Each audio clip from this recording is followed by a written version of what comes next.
কি করছো মা? হাই বন্ধুরা, কেমন আছো সবাই?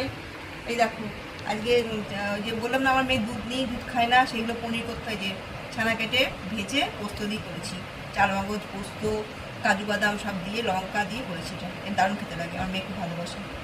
ধনে পাতা আজকে একটা মিশনে দেওয়া হয়নি, আমি একটু কস্তুরি ভেজে দিই, কস্তুরি মেথি যেটা আছে ভেজে দিই, আজকে দিতে মনে নেই, ভুলে গেছি।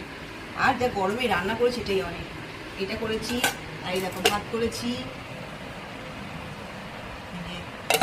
আর এটা হচ্ছে কালকে লাউটা আছে সেটা, আর ওপরে দিদি শাক ভাজা দিয়েছিল, সকালবেলা খাইনি, সেটা ছিল।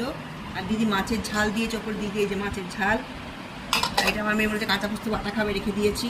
আর এটা হচ্ছে কালকে তরকাটা গরম করেছি, মাংস দিয়ে তরকা করেছি, সেটা গরম করেছি, খেয়ে নেবো আজকে। তাহলে বন্ধুরা খেতে বসছি, এখন সেরকম রাত হয়নি, 9:30 বাজে। তোমরা খাবে, চলে আসো তাড়াতাড়ি। আর বল তোমরা কেমন আছো, দেখছো তোমরা কি বলছো, কমেন্ট দাও, কেমন হচ্ছে না হচ্ছে বলো, কি দেখতে চাইছো বলো, কোন খাবারটা ভালো লাগছে, সেই খাবারের রেসিপি চাইছো কিনা বলো। না বলে জানবো, শুধু দেখলে হবে, কথা বলো তোমরা, কমেন্ট দাও।